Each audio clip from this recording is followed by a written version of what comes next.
Thanks for watching. Don't forget to like, comment, share and subscribe to Mufti Tariq Masood, famous scholar. قرآن شروع ہوتا ہے الف لام میم ذالک الکتاب لا ریب فیہ ھدی للمتقین.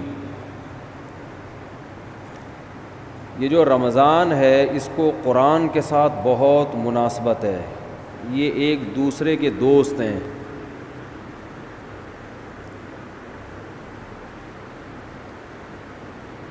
اسلام کے زندہ ہونے کی، اسلام کے برحق ہونے کی علامتوں میں سے ایک بہت بڑی علامت رمضان کا مہینہ ہے. کوئی بھی جھوٹی دعوت، کوئی بھی جھوٹا مذہب 1400 سال گزرنے کے بعد بھی اتنا زندہ اور اتنا ایکٹیو نہیں ہو سکتا جتنا اسلام ہے. پوری دنیا میں ایک ہلچل مچ جاتی ہے، پوری دنیا میں مسجدیں بھر جاتی ہیں، لوگ سحری اور افطاری کے انتظامات شروع کر دیتے ہیں. اور اللہ نے جو کتاب اپنے حبیب صلی اللہ علیہ وسلم پر نازل فرمائی اور یہ بتایا کہ یہ آخری کتاب ہے اور اس کی حفاظت میں خود کروں گا، تو اس کی حفاظت کرنے کے جو اللہ نے انتظامات کیے، ان انتظامات میں سے ایک انتظام تراویح کی نماز تھی.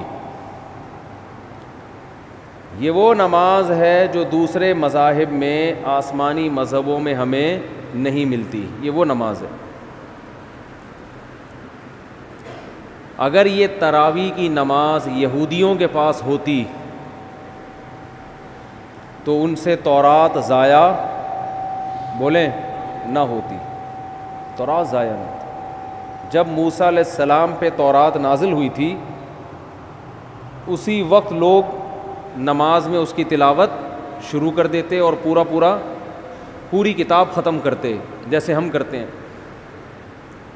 تو اتنے لاکھوں اس کے حافظ پیدا ہو جاتے اور پڑھتے وہ آج اسی طرح ہوتی جیسے حضرت موسیٰ پر نازل ہوئی تھی. اگر موسیٰ علیہ السلام کو تراویح ملتی رمضان کی تو آج تورات ہمارے پاس اصل شکل میں موجود ہوتی. اگر عیسیٰ علیہ السلام کو یہ تراویح کی نماز ملتی تو آج انجیل اصل شکل میں موجود ہوتی. انجیل کے اتنے حافظ، موٹیویشن ملتی ہے نا. والدین جب اپنے بچوں کو دیکھتے ہیں کہ ہمارا بچہ نماز میں امامت کر رہا ہے اور الحمد سے لے کے والناس تک پورا قرآن سناتا ہے تو ان کا ظرف بڑا ہو جاتا ہے، دل بڑا ہو جاتا ہے. دوسرے والدین بھی سوچتے ہیں کہ ہم نے بھی اپنے بچوں کو حفظ کرانا ہے. اس سے موٹیویشن ملتی ہے. اتنی موٹیویشن ملی کہ لاکھوں کروڑوں حافظ پیدا ہو گئے. ورنہ لوگ سب اپنے طور پہ قرآن پڑھتے، بہت ہی نیک لوگ حفظ کر لیتے، باقی لوگ کیوں حفظ کرتے بھائی؟ وہ کہتے کیا ضرورت ہے. مجھے اپنا بچپن یاد ہے، میں جب حافظوں کو تراویح میں پورا قرآن پڑھتے ہوئے دیکھتا تھا نماز میں، میرا بہت دل چاہتا تھا کہ کاش اللہ مجھے بھی یہ صلاحیت دے کہ میں بھی الحمد سے لے کے والناس تک مصلی پہ کھڑا ہو کر پورا قرآن پڑھوں.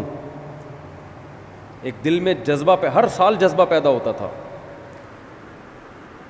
اب بچپن میں تو ہم اسکول کالج میں پڑھے، ہمیں کہاں ٹائم ہی نہیں ملا.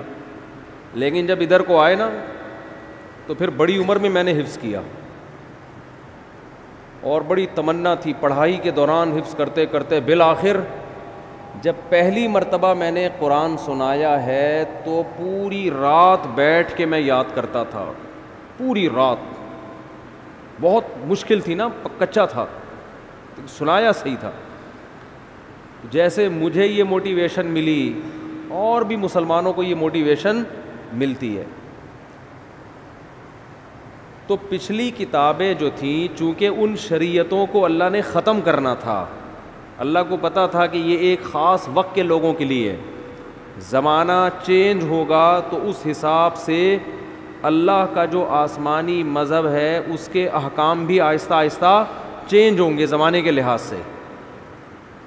تو اس لیے اللہ کے علم میں یہ بات تھی کہ ایک آخری پیغمبر کو میں بھیجوں گا محمد صلی اللہ علیہ وسلم، اور انہیں جو شریعت دوں گا وہ قیامت تک کے لیے قابل قبول ہوگی، ایسی شریعت ہوگی، وہ ہمیشہ وہ ہر دور میں ہر جگہ پہ چلے گی وہ۔